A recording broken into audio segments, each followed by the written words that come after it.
வருமான வரித்துறையின் இ-ஃபைலிங் போர்ட்டல் இன்னும் திறக்கப்படாததால் வருமான வரி கணக்குகளை தாக்கல் செய்ய முடியாமல் மக்கள் தவித்து வருகின்றனர். வருமான வரித்துறையின் இ-ஃபைலிங் போர்ட்டலில் ஏற்பட்டுள்ள சிக்கல் குறித்த ஒரு செய்தி தொகுப்பு. 2014ஆம் ஆண்டில் வருமான வரி கணக்குகளை தாக்கல் செய்ய ஏப்ரல் 16ஆம் தேதியே வருமான வரித்துறையின் ஆன்லைன் போர்ட்டல் திறக்கப்பட்டது. இதனால் மக்களால் உரிய நேரத்தில் வருமான வரி கணக்கை தாக்கல் செய்ய முடிந்தது.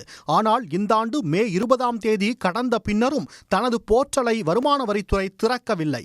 புதிய வருமான வரி கணக்கு தாக்கல் செய்வதற்கான படிவங்களில் செய்யப்பட்ட மாற்றங்களை ஏற்கும் விதமாக வருமான வரித்துறையின் இ-ஃபைலிங் போர்ட்டலில் திருத்தங்கள் செய்யப்பட்டு வருகின்றன.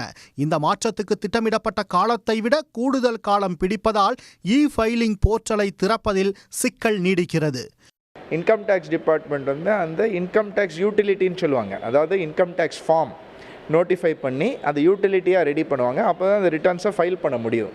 அது நார்மலாக ஃபர்ஸ்ட் வீக் ஆஃப் ஏப்ரல் அல்லது செகண்ட் வீக் ஆஃப் ஏப்ரலுக்குள்ளே இன்கம் டேக்ஸ் டிபார்ட்மெண்ட் நோட்டிஃபை பண்ணிடுவாங்க. ஆனால் இந்த வருஷத்தில் கொஞ்சம் டிலே இருக்குங்க. Delay in notification of forms என்பது ஒரு சில அசஸீஸ்க்கு அஃபெக்ட் ஆகும். பட் இதனால் கொஞ்சம் piling up of work last மினிட்ல இருக்கலாம். இந்த வெப்சைட் லாஸ்ட் 3 இயர்ஸாக எதுவுமே இஷ்யூ இல்லை. அந்த ஓவர்லோடு தாங்க முடியாது.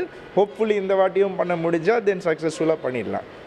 இந்த தாமதத்தை ஈடுகட்டும் விதமாக வருமான வரி கணக்கை தாக்கல் செய்வதற்கான காலக்கெடுவை நீட்டிக்க வேண்டும் என்ற கோரிக்கை எழுந்துள்ளது. 2025-26ஆம் ஆண்டுக்கான வருமான வரி கணக்குகளை தாக்கல் செய்ய வரும் ஜூலை 31ஆம் தேதி கடைசி நாளாகும். உடனுக்குடன் செய்திகளை தெரிந்து கொள்ள சன் நியூஸ் பெல் ஐகானை கிளிக் பண்ணுங்க.